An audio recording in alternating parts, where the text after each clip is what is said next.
প্রিয় নবী সাল্লাল্লাহু আলাইহি ওয়াসাল্লাম রমজানের বাইরেও প্রচুর পরিমাণে রোজা রাখতেন। অনেক বেশি নফল রোজা, সুন্নাত রোজা তিনি রাখতেন। রমজানের বাইরে আরো 7 ধরনের নফল রোজার কথা আমরা বলতে পারি।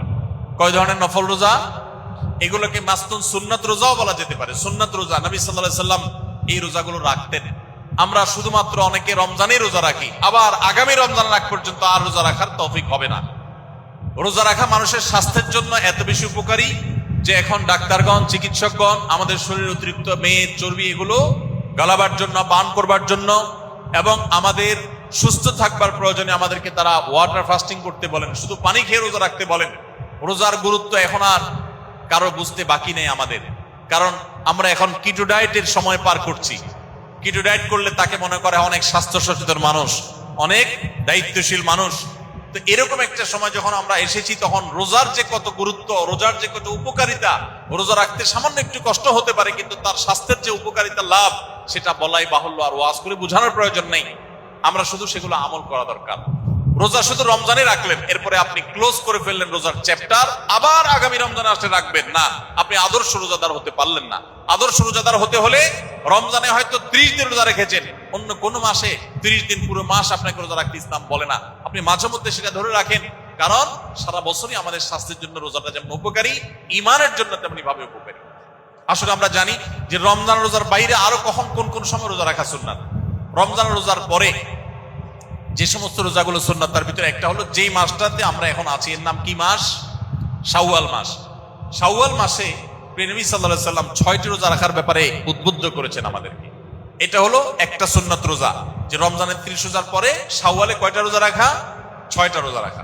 প্রিয় নবী সাল্লাল্লাহু আলাইহি ওয়াসাল্লাম বলেছেন, মান সামা রমাদান, যে ব্যক্তি রমজান মাসে রোজা রাখলো, সুম্মা আতবাহু সিত্তাম মিন শাওয়াল, রমজানের সব রোজাগুলো রাখার পর যে ব্যক্তি শাওয়াল মাসে 6টা রোজা রাখলো, কানা কাসিয়ামিদ দাহার, ওই ব্যক্তিকে আল্লাহ তাআলা সারা বছর রোজা রাখার সওয়াব দান।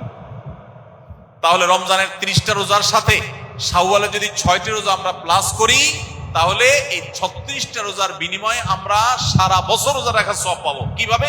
অনেক স্কলারগণ বলেছেন, আল্লাহ তাআলা সাধারণত নেকামলের সওয়াবকে 10 গুণ বাড়িয়ে দেন। সাধারণত কয় গুণ বাড়িয়ে দেন?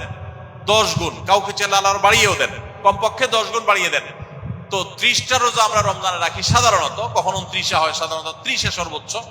তো 30টা রোজার সাথে যখন আরো 6টা রোজা আমরা প্লাস করলাম শাওয়াল মাসে, তাহলে 36 হলো। 36কে যদি আমরা 10 দিয়ে গুণ দেই, কয়টা হয়? 360। সারা বছর রোজা রাখার সওয়াবের সূত্রটাকে অনেক উলামা ইকরাম এভাবে বোঝাবার চেষ্টা করেছেন বা আবিষ্কার করেছেন। তো যাই হোক, যে 7 সময় বা 7 ধরনের নফল বা সুন্নাত রোজার কথা বলেছি, তার ভিতরে একটা হলো এই শাওয়ালের 6টা রোজা। সবাই চেষ্টা করবো তো ইনশাআল্লাহ। সুবিধা আছে, শাওয়ালের 6 রোজা একসাথে থাকা জরুরি না, আপনি ভেঙে ভেঙে রাখতে পারেন। এই সপ্তাহে 2টা রাখলেন, আবার সামনের সপ্তাহে 3টা রাখলেন, আজকে একটা রাখলেন, 2 দিন গ্যাপ দিয়ে আরেকটা রাখলেন, আপনি আপনার সুবিধা অনুযায়ী রাখতে পারেন। তাহলে ইনশাআল্লাহ শাওয়ালের 6টা রোজা আমরা রাখতে পারি। আল্লাহ আমাদের সবাইকে তৌফিক দান করুন। মা বোনরা মাসিকের কারণে কিংবা কেউ অসুস্থ হওয়ার কারণে যে রমজান রোজা ভাঙতি হয়, তাহলে আগে সে কাজাগুলো রেখে তারপরে শাওয়ালের রোজা রাখতে পারলে উত্তম। যদি দেখা যায় যে না, কাজাগুলো রেখে আবার শাওয়ালের রোজা রাখা আমার দ্বারা সম্ভব হবে না, তাহলে সেক্ষেত্রে তিনি আগে শাওয়ালের 6 রোজা রেখে এরপরে কাজাগুলো রাখলেও আশা করা যায় ইনশাআল্লাহ আল্লাহ তাআলা তাকে সওয়াব দান করবেন। তাহলে 1 নম্বর হলো শাওয়ালের 6 রোজা।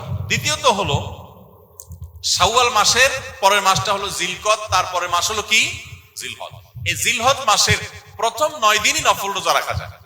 এরপরে বিশেষ করে আরাফাতের দিন, যেটা জিলহজের 9 তারিখ, এই জিলহজের 9 তারিখটাতে নবী সাল্লাল্লাহু আলাইহি ওয়াসাল্লাম রোজা রাখার পর উৎসাহিত করেছেন, আমাদেরকে উদ্বুদ্ধ করেছেন। এর মাধ্যমে 1 বছর পূর্বের আবার 1 বছর পরের অগ্রিম আল্লাহ তাআলা গুনাহ খাতা মাফ করে দেন। তো এইজন্য প্রথম নফল রোজা বা সুন্নাত রোজা পেলাম শাওয়ালের 6 রোজা, আর দ্বিতীয়টা হলো জিলহজ মাসের কয় তারিখ? 9 তারিখ, 9 জিলহজ, আরাফাত দিনের রোজা। এটা নবী সাল্লাল্লাহু আলাইহি ওয়াসাল্লাম বলেছেন, আহতাসিবু আল্লাহি আইয়ুকাফিরাস সানাতাল্লাতী ক্বাবলাহা ওয়াল্লাতী বা'দাহা, যে 1 বছর আগের এবং 1 বছর পরের পুরো গুনাহ আল্লাহ তাআলা মাফ করে দেন। তাহলে 2টা পাইলাম, শাওয়ালের 6টা আর জিলহজের 9 তারিখ।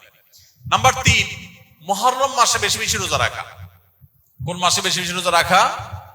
কারণ নবী আলাইহিস সালাম বলেছেন, আহাব্বুস সিয়ামি ইলাল্লাহি শাহরুল্লাহিল মুহররম বা'দা রমাদান শাহরুল্লাহিল মুহররম আও কামা ওয়ারাদা ফিল হাদিস। রমজানের পর মুহররম মাসের রোজা হলো আল্লাহর কাছে সবচেয়ে প্রিয় বা সবচেয়ে গুরুত্বপূর্ণ রোজা। এইজন্য মুহররম মাসেও বেশি বেশি নফল রোজা রাখা সুন্নাত। তাহলে 3টা পেলাম। 4 নম্বর হলো মুহররম মাসের একটা বিশেষ দিন আছে, নাম হলো আশুরা। আশুরা কয় তারিখকে বলা হয় ভাই? মুহররমের 10 তারিখকে বলা হয়। হিজরি বর্ষের চান্দ্রবর্ষের প্রথম মাসকে বলা হয় মুহররম। সেই মুহররম মাসের 10 তারিখ হলো কি? আশুরা। এটা একটা ঐতিহাসিক দিন। এই দিনে আল্লাহ তাআলা মুসা আলাইহিস সালামকে বিজয় দান করেছেন ফেরাউনের বিরুদ্ধে। বহু সত্যের বিজয় আল্লাহ তাআলা আশুরার দিনে দিয়েছেন এবং অসত্যকে পরাজিত করেছেন। অনেক ঐতিহাসিক একটা দিন। এই জন্য নবী সাল্লাম এই দিনে রোজা রাখতেন। আশুরার দিনে রোজা রাখাটাও সুন্নাত। অতএব রোজা রাখার আমরা আরেকটা ফরম্যাট পেলাম, 4 নম্বর ফরম্যাট পেলাম, যে আশুরার দিনে রোজা রাখা।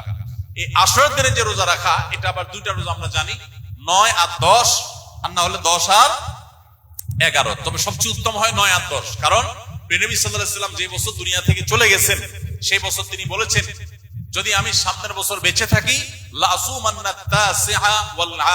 তাহলে সামনের বছর আমি জিলহজের আশুরার রোজাগুলো যখন রাখবো, জিলহজ না আশুরার রোজা যখন রাখবো, তখন মুহররমের 9 আর 10 রাখবো। এটা তার আকাঙ্ক্ষা ছিল, কিন্তু সেই তৌফিক তিনি পান নাই, আল্লাহ তাকে দুনিয়া থেকে নিয়ে গেছেন তার আগে। তো এই জন্য উলামায়ে কেরাম বলেন উত্তম হলো আশুরা রোজা রাখলে 9 এবং 10 রাখা। যদি সেটা না পারেন তাহলে অপশন নম্বর 2, 10 এবং 11। তাহলে 4টা সুন্নাত রোজার অপশন পেলাম আমরা। শাওয়ালের 6টা, জিলহজের 9 তারিখ, আর মুহররমের 9, 10 অথবা 10, 11, আর পুরো মুহররম মাসটাই নফল রোজার জন্য। তাহলে কয়টা হলো? 4টা। 5 নম্বর হলো শাবান মাস। শাবান মাসে নবী সাল্লাল্লাহু আলাইহি সাল্লাম সবচেয়ে বেশি নফল রোজা রাখতেন, আপনারা জানেন।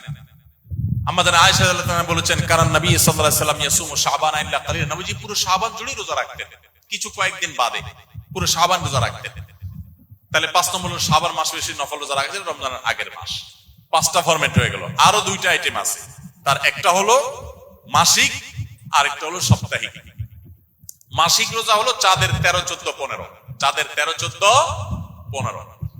এই 13, 14, 15 এই দিনগুলোকে বলা হয় আইয়ামে বীজ, অর্থাৎ চাঁদ এই দিনগুলোতে পরিপূর্ণ থাকে, আকাশ আলোকিত থাকে। তো এই জন্য আইয়ামে বীজ বলা হয়, এটাকে সাদা দিন বলা হয়, সাদার সময় বলা হয়। তো এই দিনগুলোতে চাঁদের 13, 14, 15 প্রত্যেক মাসের এই 3টি দিন রোজা রাখা আলাদা সুন্নাত। নবী সাল্লাল্লাহু আলাইহি ওয়াসাল্লাম সাহাবীদেরকে ওসিয়ত করেছেন এই দিনগুলোতে রোজা রাখার জন্য। তাহলে 6 নম্বর আমরা পেয়ে গেলাম। 7 নম্বর নফল রোজা বা সুন্নাত রোজার সুযোগ আসে হলো প্রতি সপ্তাহে, সেটা হলো সোমবার এবং শুক্রবার। কি বলেন? সোমবার আর বৃহস্পতিবার। মাশাআল্লাহ, নবী সাল্লাল্লাহু আলাইহি ওয়াসাল্লাম এই দিনগুলোতেও নফল রোজা বেশি বেশি করে রাখতেন। তাহলে মোট 7 প্রকার আমরা পেলাম। এখন আপনারা কেউ বলতে পারেন, ভাই তাহলে তো সারা বছর রোজাই রাখা লাগবে। দেখা যায় ইমানদারের, ওই যে বললাম, কোনো রেস্ট নেই। তো ইমানদারের বিরতি হলে একসাথে কখন? জান্নাতে প্রবেশের পর, মৃত্যুর পর। তার আগ পর্যন্ত ইমানদারের কোনো কি নাই? রেস্ট নাই। সে কন্টিনিউয়াসলি আমল করতে থাকবে।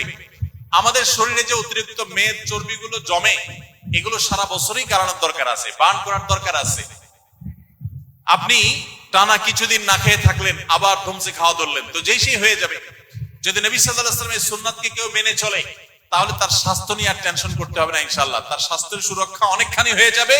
রোজার ক্ষেত্রে নবী সাল্লাল্লাহু আলাইহি ওয়াসাল্লামের এই সুন্নাত যদি মেনে চলে, প্রতি সপ্তাহে সোম, বৃহস্পতি, মাসের 13, 14, 15, আর বাকি যেগুলো কথা বললাম, শাওয়ালের 6টা রোজা এবং জিলহজের 9 তারিখ এবং মুহররমের 9, 10, মুহররম মাস বেশি বেশি, শাবান মাস বেশি বেশি, চাঁদের 13, 14, 15 আর সোম, বৃহস্পতিবার। এই সব রোজাগুলো যদি কেউ রাখে, তাহলে ইনশাআল্লাহ বিইذنিল্লাহ প্রথমত এর মাধ্যমে সে আল্লাহর কাছে আজর পাবে, বিনিময় পাবে, নবী সাল্লাল্লাহু আলাইহি ওয়াসাল্লামের সুন্নাত জিন্দা হবে। এবং রোজা শুধু রমজানের জন্য হলো না, বছর জুড়ে হলো। তখন রমজান শুধু 1 মাস হবে না, আমার গোটা বছরটাই হবে রমজান মাস ইনশাআল্লাহ। সবাই চেষ্টা করবো না ইনশাআল্লাহ? আল্লাহ আমাদের সবাইকে রমজানের আমলের, ইবাদতের ধারাগুলোকে রমজানের পরেও অব্যাহত রাখার তৌফিক দান করুন, বলুন আমিন।